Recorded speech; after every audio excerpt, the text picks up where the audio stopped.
In this Sicha, we're going to be discussing both something related to the Parsha as well as a Siyum on Masechta Kinim. This is a Masechta that deals with the Karbonis of birds. Masechta Kinim is also the very last Masechta in Seder Kochim, so it's also a Siyum on Seder Kochim. In the Parsha, it says regarding a Yeledus, a woman that has given birth, needs to bring Karbonis. She needs to bring a keves, a sheep, for a carbon oila, a ben yoinoi turtle chatos, a young pigeon or a turtle dove for a carbon chatos. The pasuk goes on to say, if she cannot afford to bring the sheep, she then could bring two birds, either two turtle doves or two young pigeons. One will be a carbon oila, one will be a carbon chatos. In connection to this, the Mishnah says in the end of Masechta Kinim, a woman that took upon herself and said, I'm going to bring a set of birds when I have a baby boy. That means she's taking a vow upon herself to bring an additional carbon besides what the Torah has obligated her to bring. One as a carbon oila and one as a carbon chatos. She's going to bring an additional set of birds. So now, if she gives birth to a boy, she needs to bring two sets of birds. One is going to be for her vow, her neder. The other one's going to be for what the Torah has obligated her.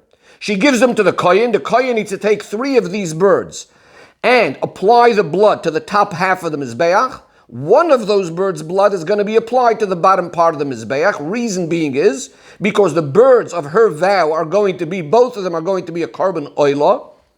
Out of the birds that she has the obligation to bring, because the Torah gave the obligation, one is going to be an oila and one is going to be a carbon chatos. The halacha is, as it says already in the beginning of Masechta Kinim, that a bird, when it comes as a chatos, it's done on the bottom half of the mizbeach. When it comes as an oila, it's done on the top half of the mizbeach. So we have three birds on the top, one at the bottom.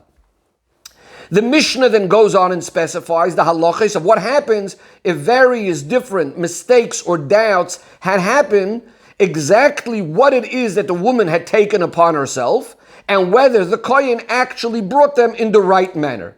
In other words, there could be situations that she took upon herself to bring one kind of bird or another kind of bird, and there's all sorts of doubts that could have crept up, and also whether the kohen had done it properly. The Mishnah concludes with the biggest amounts of doubts that could have taken place. It's a situation where she took upon herself to bring the birds of two different species, of two different kinds. We also don't know exactly how the kohen applied the blood to the top part of the mizbeach or to the bottom part of the mizbeach, and the halacha would then be that she needs to bring another 4 birds for the vow that she has taken, another 2 birds for the obligation that she had, plus a carbon chatos. Ben Azai says she has to bring 2 chatois. The Mishnah then goes on to say, Amar Rabbi Yoshua. And this part of the Mishnah we're going to see doesn't seem to be directly connected immediately to what we're just speaking about. And this is going to be part of the discussion. How does this all come in? Amar Rabbi Yoshua. Zeu she'amru. This is also the saying that people say, Kishehu chai. When an animal, when a sheep is alive, koiloi echad, it produces one sound. Ukashehu meis, and when it dies, koiloi shiva, it produces 7 sounds. How does it produce 7 sounds after it died? Because you could take the 2 horns and make 2 trumpets out of it. You could take the 2 thigh bones and you can make 2 flutes out of it. You could take the skin of the animal and use it for a drum. You could take the stomach of the animal and use it for a navel as a type of a harp-like instrument, a lyre. You could take b'nei may of the intestines and make harps out of them. And then the yesh oimrim, and another thing that could be even made out of it is the wool being taken for tchelas. What's the connection between this and what we just said? So there are mefarshim that explain the words of Rabbi Yeshua, and they say that when he says Zeu she'amru, this is what it was said. When the sheep is alive, etc., is that just like by a sheep, that it's specifically through the fact that now the sheep died. There's something that's less than the way it was before. And yet, now the sounds of the sheep have increased even more than it was before. Or there's more mitzvahs coming it right now, as the Rambam puts it. So you get 7 or even 8 if we add the yesh oimrim from the tchelas. So too in the dinim of the birds by the Yeledis, that originally all she had to bring was one set of birds for her neder, one set of birds for her obligation, and it's specifically because of the mistakes that had happened and the doubts that had happened, because she doesn't know exactly which birds she had promised to bring, and the kohen doesn't know what he has done. It's because of this. Now she's going to have to bring 7 or 8, according to the other opinion, Ben Azai's opinion, she's going to have to bring this many karbonos.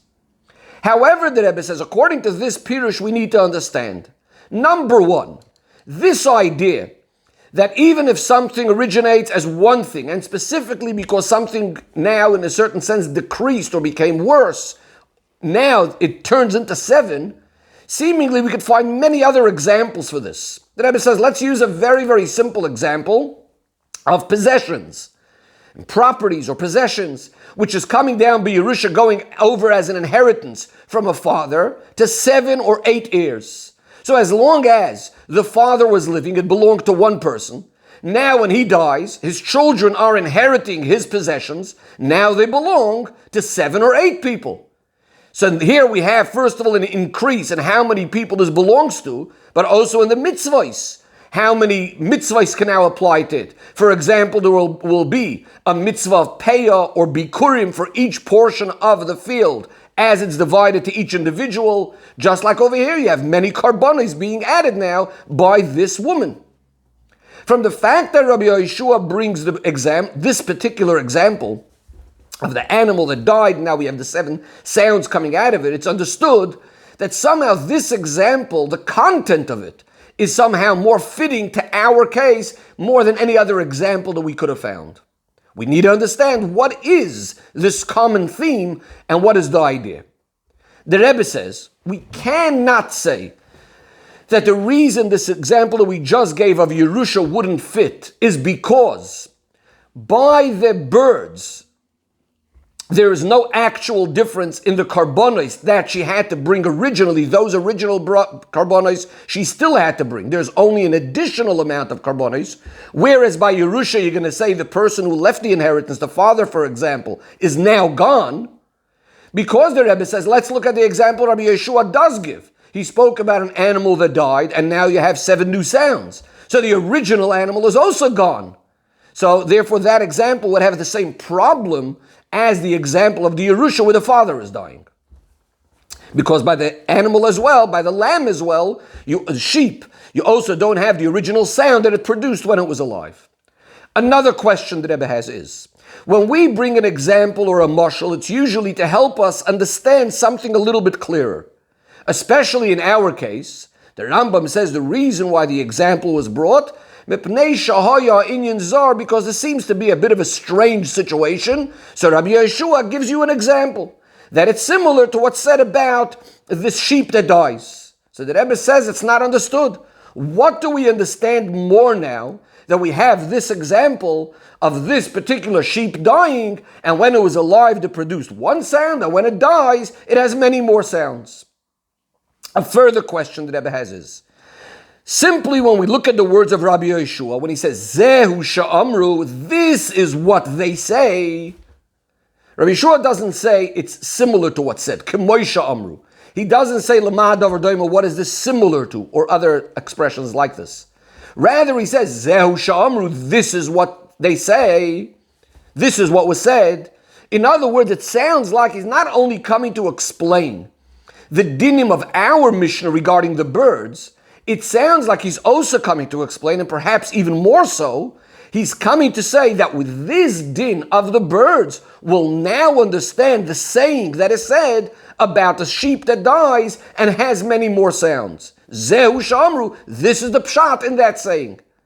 The Rebbe says seemingly, this idea that when an animal dies, it had one sound before and now you can make it produce so many more sounds, this seems like a very simple, natural thing. You don't need any explanation. We need an explanation for that. Zehu sha'amru. Furthermore, the Rebbe says, even if that statement somehow does need some sort of explanation, you would say it's not the idea of a Mishnah or any area of Torah generally to come giving explanations on sayings that people say. So we must say that when Rabbi Yeshua speaks about this idea of this sheep that Kishahu Chai, when it was alive, it was producing one sound, etc. Rabbi Yeshua is not just giving us a nice mushal from a saying of the world. Rather, he must be telling us also something that's somehow connected and relevant to some sort of halacha. And that's what he means, that once we have our Mishnah, Zeu Sha'amru, now we will have a certain clarification, a certain explanation in a certain halacha that's related, that comes out of this idea that you had an animal that was alive, and now somehow it changed, and somehow our Mishnah is going to be able to clarify a certain halacha. Our Mishnah about the karbonis that the Yoledes brings is going to be able to clarify a halacha that's related to this concept of the sheep dying and many instruments coming out of it. The Rebbe now moves to the next part of the Mishnah, and again we're going to need to understand what's the connection. The Mishnah goes on and says, Reb Shimon ben Akashi Oimer, Ziknei Amei Amoretz, when Amoretz gets older, calls Manchei Maskinim, the older they get, Daiton Mitarefes Aleim, the more confused they get. He brings a pasuk, Meisir Sofel and Ne'emonim, that Hashem removes the language of the faithful, V'tam Skeinim Yikach, he takes away the reasoning of the elderly. Bad Ziknei Torah, the elder of the Talmidei Chachamim, are not so. Rather, Kolzman Shei Maskinim, the older they get, Daitom is Yasheves Aleim, the more their minds are becoming settled. Again, he brings a pasuk, B'yeshishim Chachma, that in the elderly there is Chachma, V'oirech Yamim, and with long life, Tvuna, there's an additional wisdom. The connection to the previous statement that we just said seems to be that just like we said earlier, with the sheep that dies, as it dies, there's more sounds being produced. In a similar way over here, that the Ziknei Torah, the elders of the Torah, the Talmidei Chachamim, the older they get, seemingly they're getting weaker, and yet there's something additional coming, there's more Chachma. This is the way the Mefarshim explain it. But again, the Rebbe says we need to understand. First of all, why do we need to be speaking about the Amei Haaretz? How does that help us anything? Why do we need to be speaking about that the Amei Haaretz, that the older they get, the more confused they get? Secondly, regarding the Amei Haaretz, it seems to be something that doesn't even need to be said at all. It seems to be something very, very obvious. That usually a person gets older, gets weaker, and it also brings a certain weakness in their wisdom and in their understanding. Furthermore, this part of the Amei Haaretz seems to be the opposite of what we're just trying to discuss in the Mishnah. We were just discussing from the Mishnah the idea that we're trying to say that rather than deteriorating, there's something being increased, like the Talmidei Chachamim, or like that lamb that after it dies, it now becomes even more. Question is, what's being added? Why do we need to be speaking about the Amei Haaretz, which is going the other direction? At the very least, the Rebbe says, we could have just added it after speaking about the Talmidei Chachamim, that the older they're getting, the wiser they're getting, and the more settled their mind is getting. We could have added an additional thing that the opposite will be by the Amei Haaretz. So the Rebbe says, the point of the explanation in all of this goes as follows. From this din, regarding the birds, we actually have a certain chidush, a very big chidush. And that is as follows. Initially, the Yoledes had an obligation of bringing one set of birds. One for a oila, one for a chatos. In our case, because she took a vow upon herself, she also has to bring another two birds for a carbon oila. Now, as a result of various different mistakes and doubts that happen both by the woman and the kohen, now there are some new obligations coming where more karbonis need to be increased, and as we said before, in the maximum case, they'll need to be brought even 7 or 8 karbonis, additional karbonis. So what's happening over here? We are obligating this woman to bring karbonis to offer up in the Beis HaMikdash when it's possible that she's not obligated in them at all.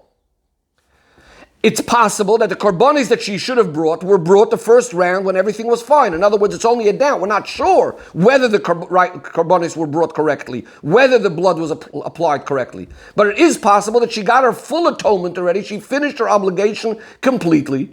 So all the rest that's being brought now are not really karbonis. It has a din of what's called chulin ba'azara, regular animals or birds that are being brought that are not even karbonis. They don't seemingly have that full kedusha of a carbon.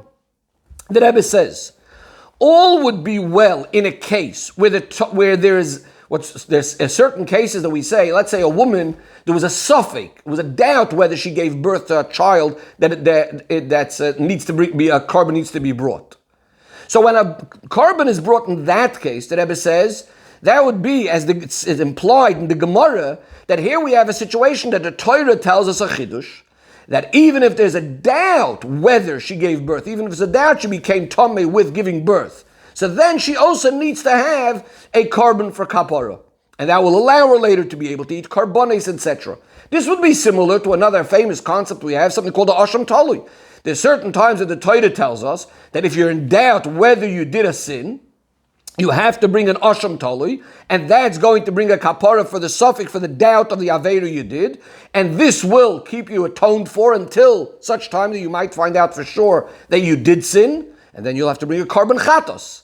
So that's one case where the Torah itself is telling you that because of the doubt, you'll have to bring a carbon. But in our case, what happened over here was there was an absolute chiyuv, a clear chiyuv, what she had to bring, exactly the original thing that the Torah gave her and the vow that she had taken. The doubts that happened afterwards, either because of her knowledge and her awareness or the kohen, is all a question whether she has done her obligation. In other words, it's possible that she was completely finished with the obligation already. So the question is, who says that she can now go ahead and bring these extra karbonis? How is she able to bring these extra karbonis? Furthermore, what geder do they have exactly, these 7 or 8 karbonis? Are they considered proper, full, real karbonos if the whole reason was only because of a doubt that she had or the kohen had? This is what Rabbi Yeshua is coming to explain with his statement about that sheep that died. Well, that he says that when it's alive, it makes one sound, it produces one sound, and when it dies, it produces 7 sounds. Now, seemingly, you could ask, it seems to be a contradiction. The sounds that it's going to make after it dies, these 7 sounds, from the horns, the trumpets, etc., are the sounds of these horns, etc., nothing to do with the sound of the sheep itself that it was when it was alive. So what do you mean, koi loy, the sheep is now producing 7 sounds? It's not the sounds of the sheep, seemingly. These are the sounds of the horns, the thigh bones, etc., etc., the trumpets that will come out. In other words, when the sheep dies, the original sound is completely gone. Now we have new sounds from the horns. And yet, what is the saying? We say that when it was alive, koi loy, its sound that it made was 1. And now we're saying, koi loy, the sound this sheep is making 7 sounds. In other words, we're still saying that those sounds are still coming from that same sheep. This is helping us understand the geder of these karbonis. That is, that even though, yes, it's true, these karbonis are only coming because of doubts that happened after she has seemingly, possibly completely finished off with her karbonis of chayva. Those original karbonis would be like the original sound of the sheep. Now there's just coming extra sounds or these extra karbonis because of the doubts. What we're saying is that these karbonis also have that geder as if they're 100% proper choiv, proper obligation. Just like the original karbonis, like we're saying about these extra sounds coming from the sheep, it's considered the sound of the sheep. Now the Rebbe says, this idea that even karbonos that are coming because of a doubt, and yet we should say it should still have an equal obligation like the original one, the Rebbe is going to give now a few examples for this idea that sometimes we could say that sometimes the thing that came about should in a certain sense be stronger than the reason that caused it. In other words, we're starting with a doubt, it came because of a doubt, and now this carbon is a carbon that's like a choiv, an absolute obligation. So in a certain sense, it's stronger than that which caused it, which was a doubt. So the Rebbe is going to give 2 different examples for this concept. Number 1, the Rebbe says we have a din of a sukkah. So in a sukkah, we put on schach, and we could put on different size branches and so on the top of the schach. If there's a board, a piece of wood that is wide 4 tfachim, you're not allowed to use that. And the reason is because then that already starts being more similar to a ceiling, etc. Now, what happens if you turn the board on its side, which is obviously much, much thinner? It's not 4 tfachim. The halacha still is that it's absolutely puzzle. Once this board got a name of psul, in other words, once this board is considered puzzle, it's considered inherently puzzle. The expression is it became now as if it was a metal pole, a metal spit, which becomes puzzle completely no matter which way you turn it over. What do we see here? even though the original reason why should it even be puzzle is because of a gzeira that it should be similar to a ceiling. And that's only going to be when it's lying on its wide side, that's wide 4 tvachim. Nevertheless, now it became so puzzle, it became inherently puzzle, like those metal spits, and therefore it will be puzzle even in a situation where seemingly you can't say that there's the gzeira looking like a ceiling, it's lying on its side, which is very thin. And yet we say it's 100% puzzle. Another example that Rebbe gives, famous words of the Chassam Sofer. He discusses the second day of Yom Tov of Shavuos. And he says that the second day Yom Tov of Shavuos is considered more chamur, more strict than the second day Yom Tov by other Yom Tovim. Why? In other Yom Tovim, the second day is always coming because of a doubt. We don't know which day Yom Tov is, it's because of a doubt. Shavuos, there is no doubt. Shavuos, the second day Yom Tov, is a vadai. That means to say, Shavuos is always based on being the 50th day of the Omer. So there's no doubt which day Yom Tov is. It's going to be the 50th day. So the first day of Yom Tov is definitely the day of Yom Tov. And nevertheless, we celebrate a second day of Shavuos only so that it shouldn't be different to the other Yom Tovim. We have 2 days Yom Tov Pesach, 2 days Yom Tov Sukkot. We have 2 days Yom Tov Shavuos as well. So what happened over here? The whole reason for the second day of Yom Tov Shavuos is to be similar to the second day Yom Tov of Pesach and Sukkot, so that it shouldn't be different. Those days is only based on a doubt, and yet we say this day of Shavuos, because it's not even a doubt, we're doing it, we specifically want to celebrate the second day Yom Tov, it now became stronger than the doubt where it originated from. It's stronger than the second day of Pesach and Sukkot.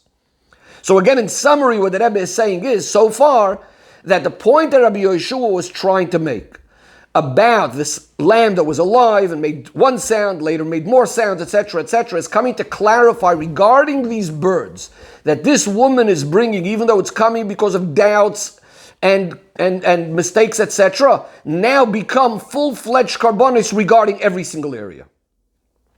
Says the Rebbe, now we could also explain the other way around, that this halacha of the birds is actually going to help us understand something about the sheep.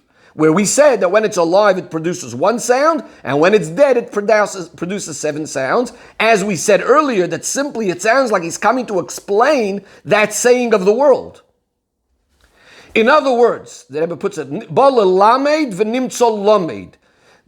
Meaning to say, the story of the sheep came to teach us something about those birds, about how strict or how serious those new birds are coming, our karbonis are, but in fact, now we're also going to learn something about the sheep and those things that come out of the sheep.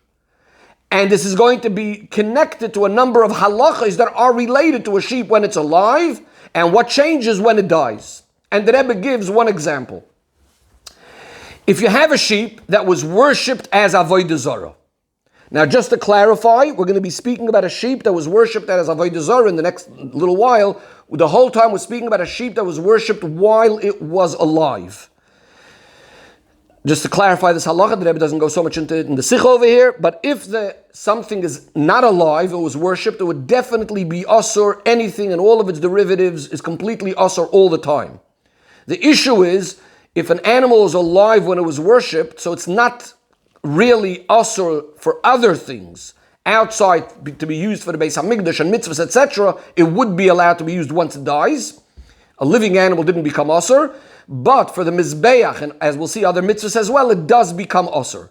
So again, we're speaking about a living sheep that was worshipped for avodah zarah. The halacha is that for the mizbeach it would be possible. Now, after the sheep is dead, it's still asur as for various different things for mitzvahs.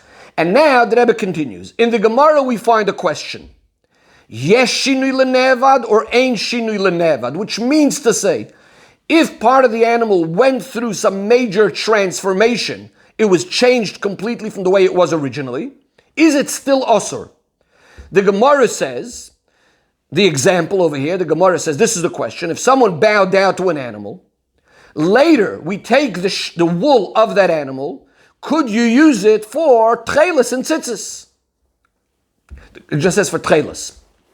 Could you use it for tchelis? There's a question over there, which tchelis we're referring to. So it could be used for tchelis.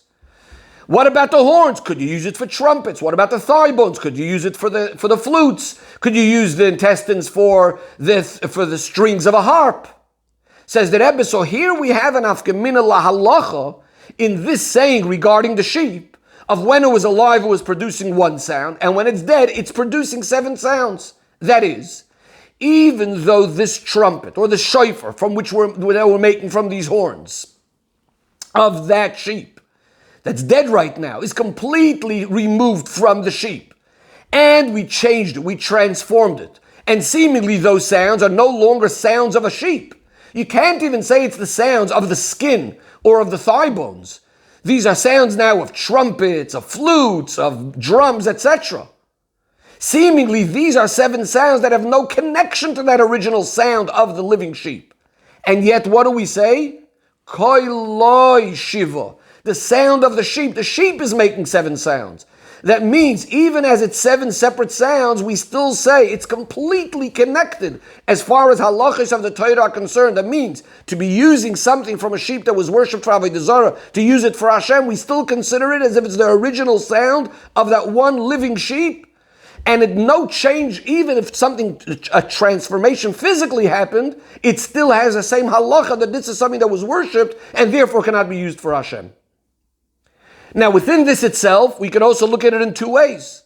One way of understanding it is that the fact that you cannot use those horns for the trumpets and the thigh bones for the flutes is only because it's originating from a sheep, and from the sheep that was worshipped for Avodah Zarah, and therefore there is still some isur to use it for Hashem. But you wouldn't say that it's mamish, the name of Avodah Zarah is being applied to it, as if this was worshipped, in relation to being able to now use it for Hashem. Because at the end of the day, it was transformed. Or we take it a step further. No. The fact that these horns are puzzle to use as shofars, as trumpets, is just exactly in the same way as the sheep that's puzzle for the Mizbeach. In other words, it applies to them the name of Avodah Zarah as if they were worshipped in relation to anything that's to do with using it for Hashem. And therefore, they are considered despised, despicable to be used for Hashem. What's the practical difference if we're saying it's just a derivative coming, or this is itself mamish Avodah Zarah? So the Rebbe says in the first way, since it is transformed into a new thing, we would say that the isur then is only midrabanon. In the second way, if you're saying this was mamish worship, then it's mamish and isur d'oraisa. This is what was worshipped, and therefore you cannot use it for Hashem.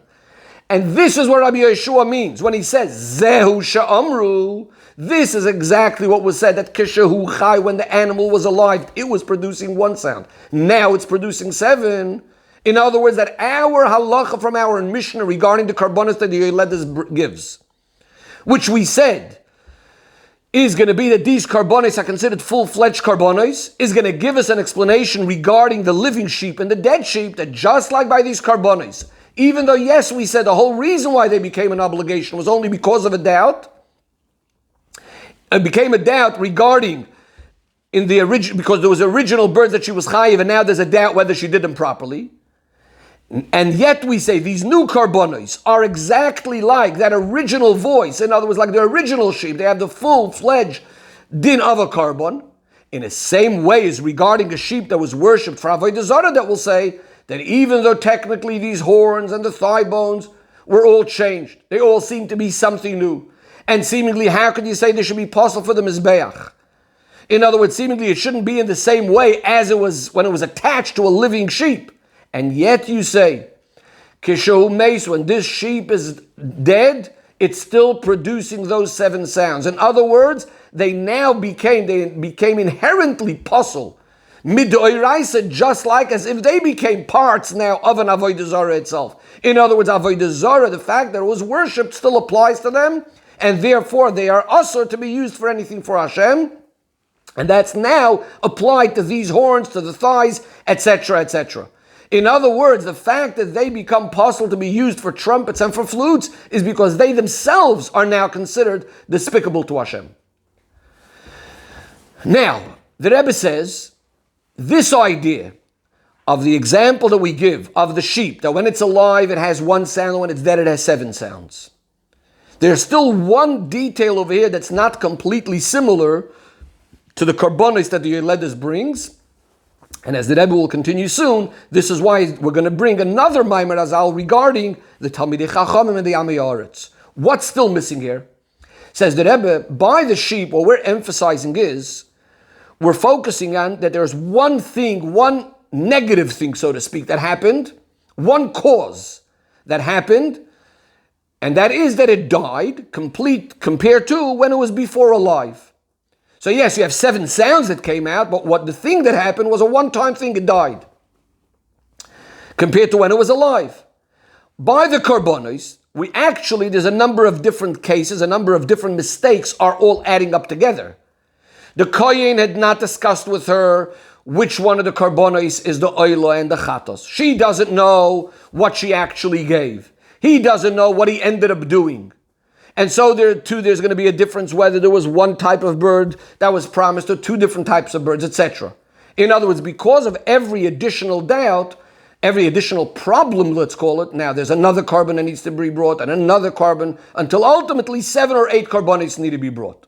So this is not exactly the same case as before, that there was one death of the animal and this just brings about with it 7 different instruments. This is why the Mishnah now continues and says, Reb Shimon ben Akashi Omer, Ziknei Amei Haaretz, the elder of the Amei Haaretz, Kol Zman Shemaskinin, the older they get more and more confused. Ziknei Torah, the elder sages of the Torah, Kol Zman, as long as they're getting older, the more their minds get settled. In other words, here we have this aspect that there's this nakuda of it's not only a one-time thing. The more time goes on, the more of an issue on the one hand it will be by the Amei Haaretz and by the Talmud Chacham the other way around in the positive. And this is why he brings first about the Ziknei Amei Haaretz, that the older they get, the more confused they get. That is, Reb Shimon ben Akashi is saying that when a person is getting older, now even by the Talmud Chacham, he's getting weaker, the koyach of his guf is deteriorating, and yet his chachma is getting stronger.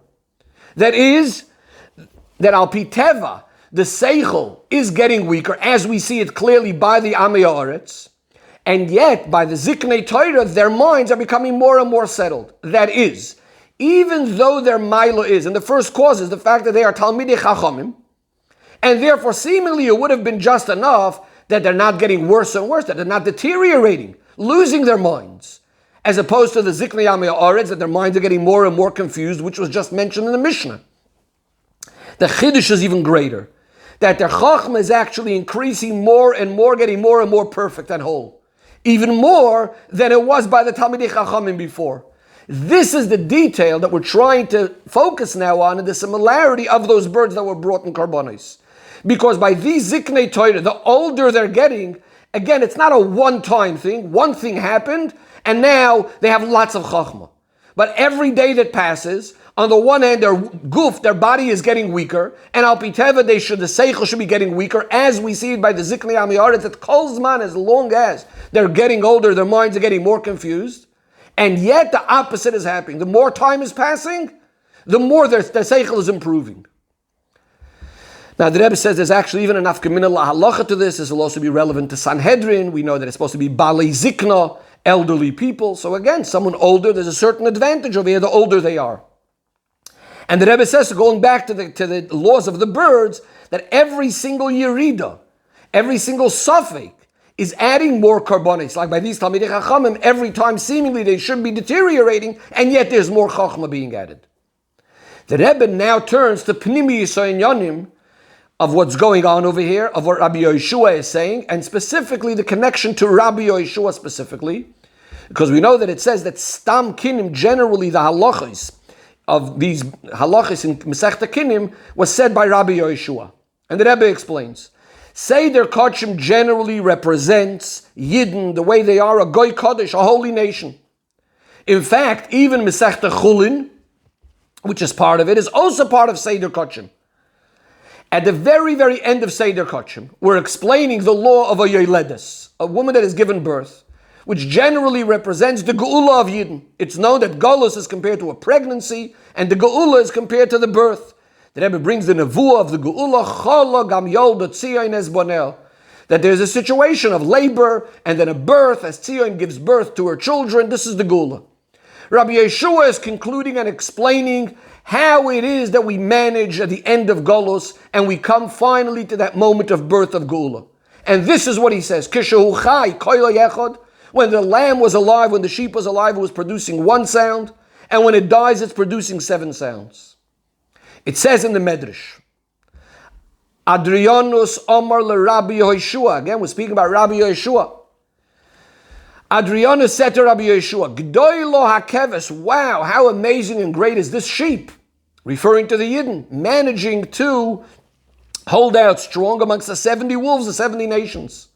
Rabbi Yeshua responds back, Gadol hu araya, great is the shepherd that is saving it and protecting it and ultimately breaking and crushing those wolves in front of the Yidden. So here comes the question. We understand that when Yidden are in a state of a living sheep, then we can understand that they're being protected. Generally, what would a living sheep be? When the Yidden are living in a similar way to the Avos, to Avram, Yitzchak, Yaakov, they're living the way they're supposed to be living. We understand then that the shepherd is guarding them. The Yidden are like that living sheep that Rabbi Yeshua was talking about. But if chas v'shalom, they are more compared to a dead sheep.